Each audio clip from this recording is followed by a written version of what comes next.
Magkikilaw tayo ng pogi.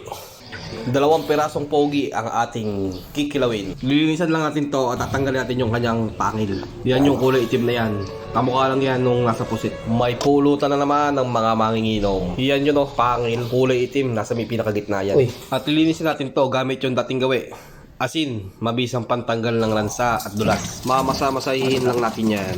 Pagka inaakala nyo wala ng dulas, o di yun na, tapos na. Yan ang resulta, nalinis ko na rin yung mga laman-laman loob niya. Mga bito-bito ka ba yun? Yung nakalagay sa may bandang ulo. Kinilaw na pogi. Palalambutin lang natin to ng yung tipong mas malambot naman siya sa tsinelas. Lalagyan lang natin ng asin, yung saktuhan lang, at saka ng pamintang durog. At syempre, si pogi natin dapat mabango. Dahon ng laurel, 2 piraso. Tatakpan na natin si pogi at pakukuluan na. Palalambutin natin. Itong pogita na to, pagka pinakuluan siya ng pinakuluan, lalambot siya ng lalambot. Hindi kamukha ng pusit na habang kinukuluan ng kinukuluan ay natigas na natigas. Hahanguin na natin si pogi. Bakit ba nagkaganyan? Si pogi ng itim at lumiit. Ayan na si pogi. Igagayak na natin yung mga gagamitin sa kanyang mga pansangkap. Gagayatin na natin si pogi, yung saktuhan laki lang. Yan ipulutan, kaya ganyan lang kalalaki ang hiwa. Yung tipong isang tagay, isang pulutan. Pamatid lasa ng alak yan, hindi pamatid gutom. Syempre, kinilaw yan, lalagyan natin ng ceiling green, 2 piraso. Baka pogi yan. Syempre, dahil pogi yan, dapat hot yan. Lalagyan natin yan ng ceiling pula. Kupo, napakaanghang yan. Papartneran naman natin ngayon si pogi ng sibuyas na tisay.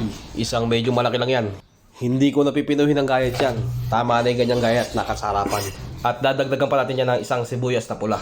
Gagayahin ko lang yung gayat ng ating sibuyas na tisay. Yung isa na yan, sakto-sakto na yan. Kasarapan na dami yan. Lalagyan na rin natin to ng paminta.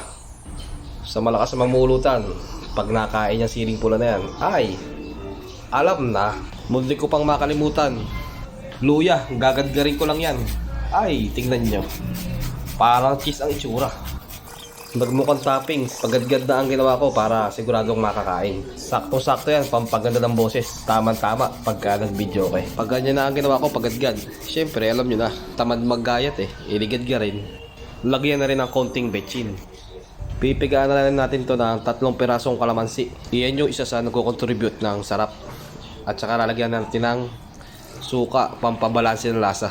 Siyempre, hindi mawawala ang asin. Pag-hahalo-haluin na natin yan. Hahaluin ko na ng hahaluin. At syempre, kailangan ng first bite. Thank you, Lord.